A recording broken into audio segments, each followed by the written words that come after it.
Good morning, Noob D&D Dad here. We're going to talk about session number 13 in my son's campaign in the Dragon of Icespire Peak, and I am a noob DM here. So I guess 13 sessions in, I still feel like a noob. So if you remember from last time, these guys just scared away a dragon out of Phandalin, and they got a house, and they said goodbye to a beloved NPC. And they got a new quest, and they made their way to this place, to Mountain's Toe Gold Mine. Look at that. Look at that bad boy. So, right at the front of the gate, just like I said, there's evidence of a miner that's been brutally killed. And so they decide to just walk right in the front door, which is right here. And the book describes it as being like a guard post with two wererats there. So they walk in, and since the Army Veterans group that I'm also DMing for, since they initially largely solved this without fighting, I figured I'd let the wererats talk and see how the players respond. And so one of the wererats is like, "Who goes there?" And then like my players are basically just like, "Attack!" And they just start shooting like magic things, and my friend just throws his magic axe that he just got an axe home, like sticks in the guy, and he's like, "Ah!" like screaming. And the other wererat still is willing to talk it out, and so he's or she is just like, "What's all this then?"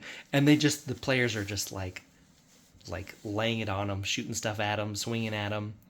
And right in this initial contact, my son's cousin, gets bit by a wererat and fails the Constitution save twice. So we gave him inspiration for helping get rid of the dragon, and so I actually let him use inspiration after the roll, which you're not supposed to do that. You're supposed to decide before. But he rolled like single digits both time, and it's like, well, I guess you're a wererat now.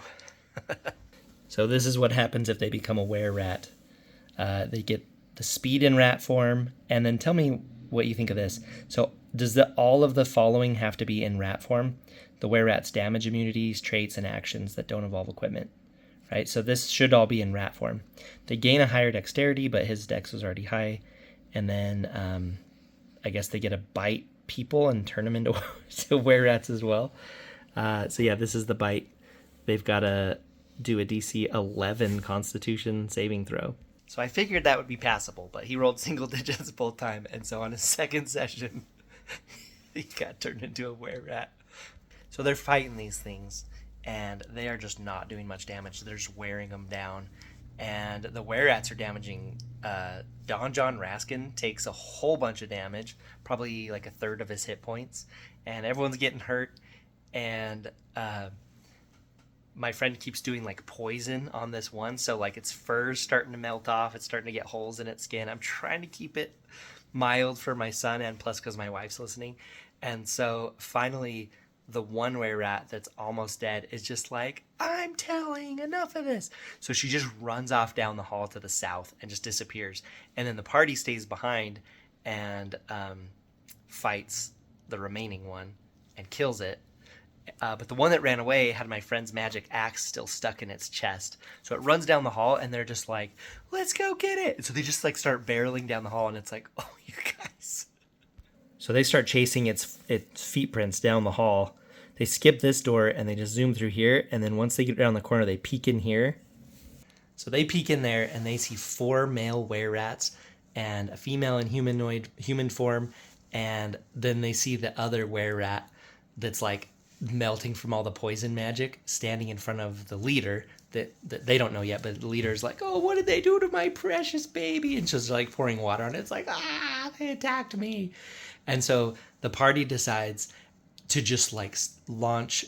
My friend convinces my son to shoot a flame sphere and to push it up to level 3.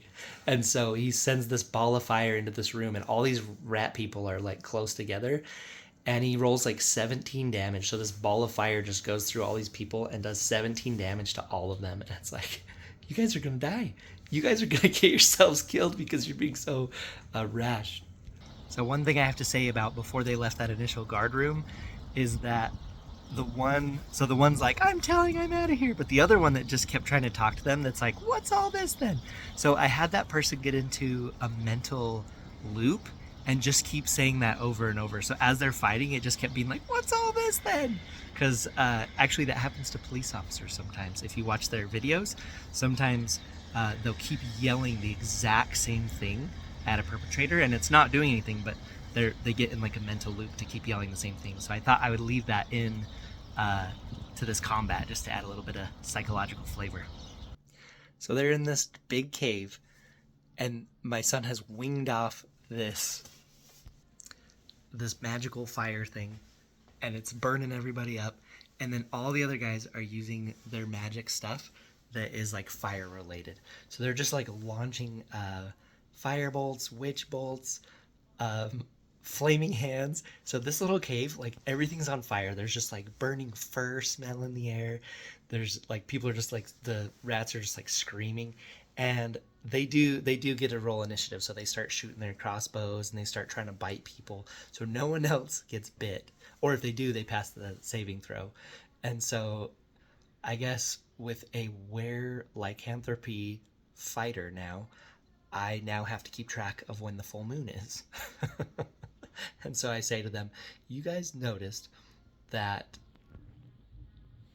you guys noticed that on your way here when it was evening that the moon was just like a sliver, like it was a new moon. So I'm basically like, you guys have 30 days till the full moon, and then you better strap this guy down because he becomes an NPC under my control and he's gonna kill stuff.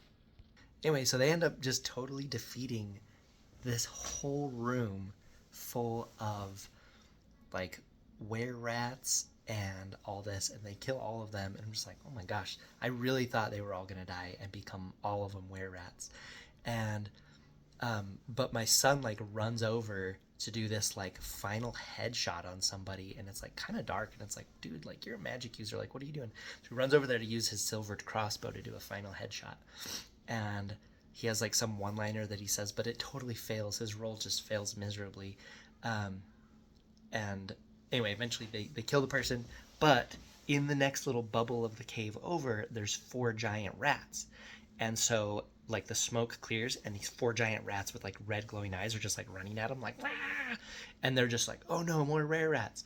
So his little floating fireball is still going, and he just like moves it over to there, and it kills all of them. Like he rolls enough damage to just one-shot all of them. And so I have them just be all these like 4 blackened skeletons just standing there. And they're like, whoa, like we did so much damage. And it's just like, well, those weren't wererats, those were just rats. So they died really fast. So they've really only made it to room M4, and they decided to have a short rest there and use a whole bunch of their like hit dice to regain their hit points. And they gain 10 chunks of gold ore and some silver and copper and goggles of night, which is actually pretty cool because my his character's a human, and so now he's going to actually have night vision like everybody else.